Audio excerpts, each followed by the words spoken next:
Time to make another one.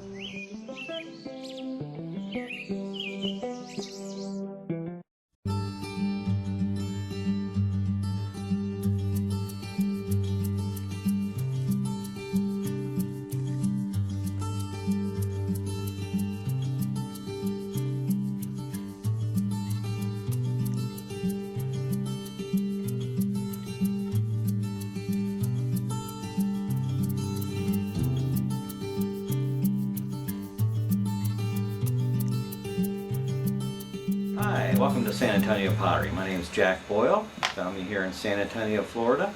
You can find me on the World Wide Web at sanantoniopottery.net. Today we're going to be working on casserole. I'll show you the finished product here. It's comprised of two pieces, both bowls, a lower bowl that's pretty deep and a top bowl that's shallow. I'll be making that upside down to start with. We'll talk about tools required. We need a set of calipers. These are calipers that are commonly found in almost every pottery supply. We make a measurement on the inside and another corresponding measurement on this other end. Very important and crucial. We have our trim tool. We'll need that to trim the top and the bottom. The needle tool is required at various times. We always have our decorating tool. This is my favorite decorating tool. This is a metal rib with a serrated edge. I always have my handy dandy worn out wooden rib, got a flat edge, a curve, and somewhat of a point to it. And of course, my sponge. I'm going to start out with the lower bowl. Go ahead and moisten my wooden back so that when I go to slam this down to center it, it'll stick easily.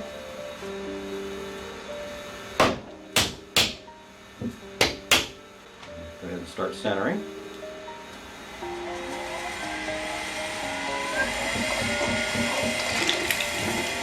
I like to remind my beginning students that when you're sitting at the wheel, you use your body as a fulcrum. You find the center of your body weight, and you're actually using the weight of your upper body to put pressure on this clay, as opposed to just using the muscles in your hands and your wrists. Center. And widen that top out a little bit. Find the center of this piece of clay. It's called putting the well in here. I want to make sure that I have enough clay to leave on the bottom that I can trim later on. I'll go ahead and pull that floor towards me when I'm satisfied I have the correct thickness. Widen that out. It's always important to compress the bottom of the clay against the wheel head. It eliminates most of the cracking problems. Use your fingers like I'm doing here. You use an old credit card and just apply that pressure straight down on the wheel head. After I've opened it up, I generally slow the wheel down about half speed. Realizing this is going to be a bowl form, I'm going to pull this up at a slight flared angle outward.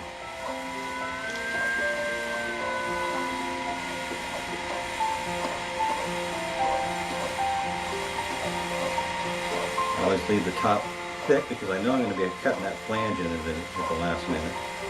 Nice and thick, and I compress that top. You notice with that very first pass, I'm using just my left hand with my thumb and my long finger and squeezing that clay at the very bottom, squeezing it through the wall, making the wall taller and thinner. Now, I'm going to use two hands, long finger in the middle, on the left, long finger on the right, squeezing that ring of clay. This rotation of the wheel, I'm pulling that clay through the wall, making it taller and thinner. I get this top area and I gently break away. You notice with each of these succeeding passes here, I am pushing the base of this pot in, which also helps in the final forming of it. Also helps me grab that ring of clay by doing that. You see how I've rounded out the form here? A little more pressure on the inside, out. Make that form round.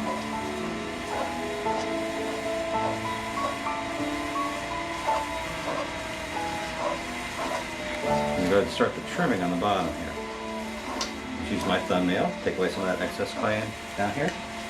And with my wooden rib, I'm going to start the trimming process again by cutting a groove at the very, very bottom of this piece. It's just by laying the rib on the side, using somewhat of a point to cut that groove. With the flat part of this rib, I'm going to be compressing particles and refining the form and removing some of those throw marks out of there. We have our basic bottom bowl of casserole established here. Now, the next step in the process is to cut this flange area here. So we'll have a way for that lid to nest into the top of this bowl. But plenty of water on the top to lubricate it. And with my left hand, about a third of the way in, I just push down. Make it about, I would say, a quarter of an inch deep.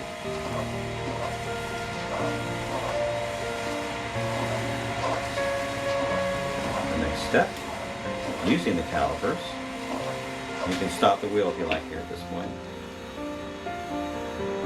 You're going to measure that opening.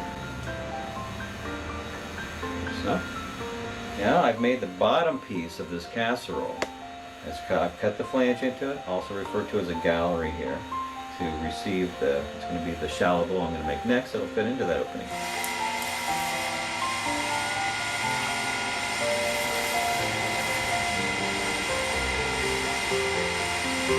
These are relatively simple forms, these bowls. The advanced part is to make them fit into one another. An important consideration is that the thickness of the walls of each of these pieces, whether it's the lid and the bottom piece, should be approximately the same size. As the same thickness, they're all going to shrink. So as they shrink, if it's the same thickness, it should shrink at the same rate. Another tip is that you want to get these pieces together as soon as possible to start drying together. Now I'm going to go ahead. I've got my caliper measurement here. And give myself an idea of where I want to end up.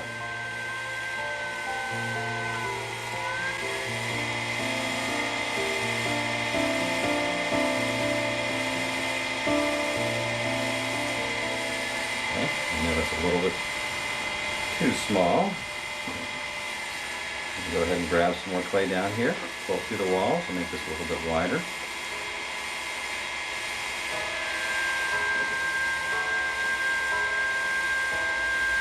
I found that these lids have a tendency to shrink more if they're in a bowl shape. So the shallower you can make this form, the less it'll shrink in proportion to the bottom piece. A little bit further to go. At this point I can just pull out the lip and flatten it down a little bit. See how close we are here. Pretty close. A little bit more. Just turn that lip outwards, and it should be just wide enough to fit perfectly. There we go. I went ahead and made the bottom and the top piece for these casseroles. The next step is to go ahead and finish them up, which will require trimming both the bottom and the top piece. And I'm going to throw a knob on the very top of this lid. But the very beginning part of it is to go ahead and pull the handles that will be used as the side handles on the bottom piece. So I've got a piece of pretty soft clay. I can roll it in my hands with a big fat finger. Plenty of water to loosen it. Nice and lubricated. Now the amount of clay that you begin with really is determined by how thick you want this handle to end up. And a lot of those considerations, the thickness of the handle, is proportionate to the size of the piece itself. And what I like to see in most of my handles is the thickness, like this thickness here, should be approximate to the thickness of the lip of the piece, so it just looks proportional. And that generally should be approximate to the thickness of the walls themselves. Looks pretty good. I'm going to cut those off. One piece.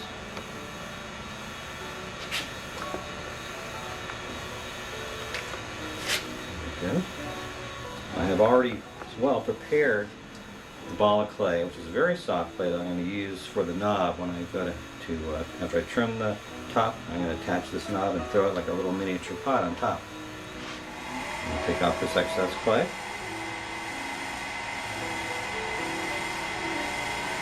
What I'm looking for here is a nice even curve.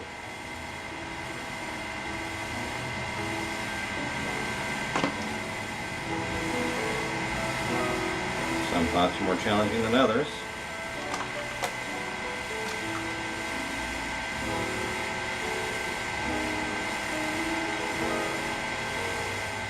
I'll score this area where I'm going to put the new clay. A little bit of slip in there.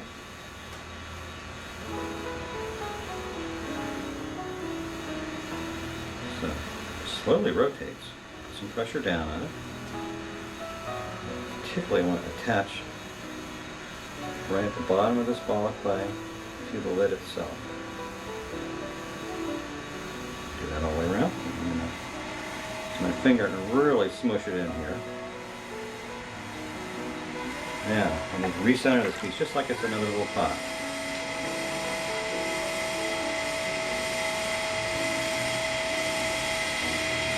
And there are a multitude of style knobs that you can attach at this point.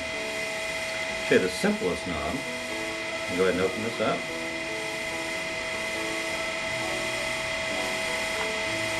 This is really a pretty traditional, think of an American folk type knob. Just simply make a short column like that. Slightly clear it out. Go up and grab onto that knob like that and pick it up. A little more advanced knob that I've been working on lately is I'll go ahead and compress that wall a little bit. I'll split the wall.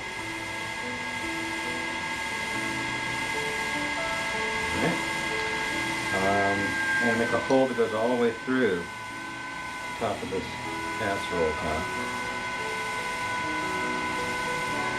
See why in just a second. Of that interior wall of this knob, I'm going to make it a closed form. Right.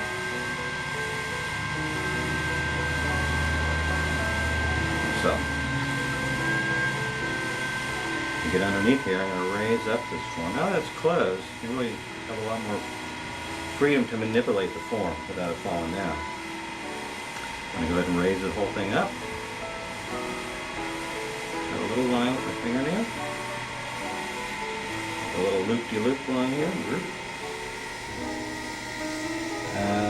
An area of importance when you're attaching knobs or whatever to another piece of clay, the connecting point, which is down here, should be, the clay itself shouldn't be any thicker than the lid wall here. So it should be approximately like that thick at this point. So if it's too thin or too thick, there'll be a shrinkage factor that will create a crack. And that crack particularly is going to form right at the very base line where that connection is. I have eliminated the appearance of the crack, as it still could form, by putting a line with my rib right at that connecting point. I'm going to go ahead and do a design on the top of this lid.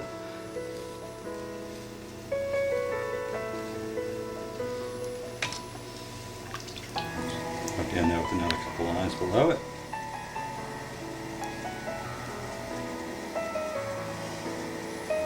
Lid. Put this in place for trimming. Recenter it.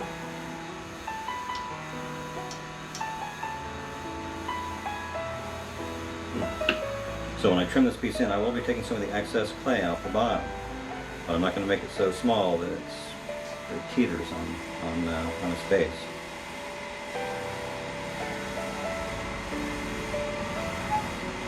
This is called footing a pot. I'm trimming it, making a foot. Gives it a visual lift, so it adds to that proportional relationship. See, I've established the outside parameter of the foot, and before I start trimming it from the inside out, I'm going to establish the inside thickness of the footwear, which again, proportionately should be approximate to the thickness of the walls of the piece and the lip and the thickness of those handles that I'm going to apply to the side in a minute. See why it's important to leave enough clay on the floor of your pot when you're making it. You don't have to trim away.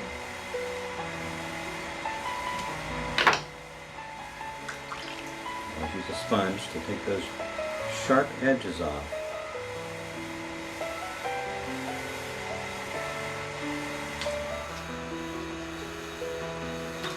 A little bit of slip in there. I usually can find that slip near my wheel somewhere. Actually, I have a whole bucket of it not too far away if I need it. When you cross hatch or score, when you apply the slip, what you're doing is you're preparing the slightly drier clay for the reception of a wetter piece of clay.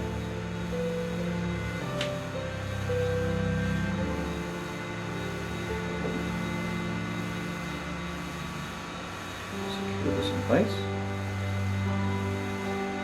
Smooth it into the body.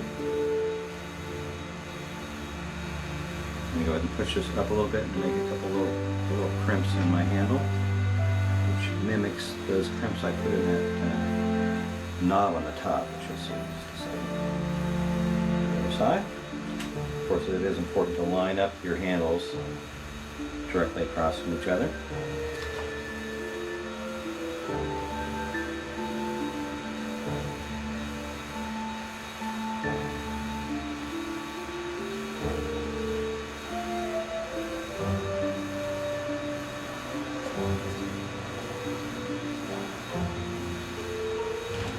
Last part of finishing this bottom piece will be to do my signature graffiti-like design with that metal tool again, but while I have it in place, I'm going to run my sponge over looking for any little rough spots. You don't get them now. Go ahead and fire a piece with these rough spots. They will be like razor blades. They're blazing.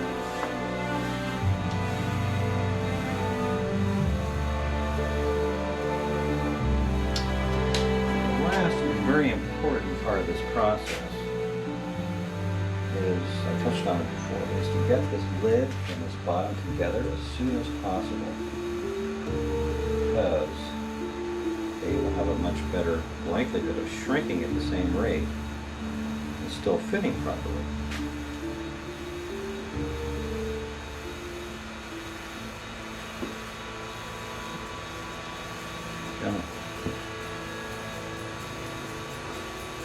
Done.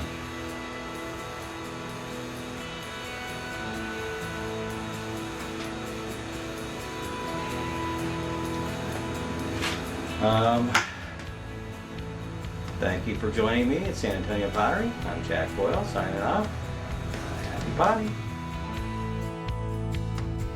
And one more tip, a consideration when you want your pieces to really fit together nicely. I always recommend that you make the bottom piece, even if you're going to make a dozen finished casseroles. Make the bottom piece, then you make the top piece, one right after another, so they're made at the same time and start shrinking at the same time. Before, I use a bat system, so I always have my individual pieces on a separate bat. Before I go to cut my pieces off a couple hours after they're made, what I will do is I'll take my lid, before I cut it off the bat, I will gently place it in the flanged area of this casserole. Now, if it fits perfectly, that's fine. I'll just go ahead and put it on the side. I'll cut them off and I'll put them together while they continue drying. If they don't fit, if for some reason, say the lid is too big for this flanged area, it makes it easy because they're still on the bats to go ahead and put the bat back on the bat pin so it's already centered. You don't have to worry about recentering it. I'll take a small loop tool like this, and while it's trimming, I'll trim out this flange area a little bit. And I'll take the lid again and I'll make sure it fits. Now, conversely, the lid's not wide enough. You can put the lid back on, and just using a little bit of pressure, you can push that lid out and make it a little bit bigger. And again, size it. I do all that before I even cut the bottom and the lid off to start with. That's a good tip.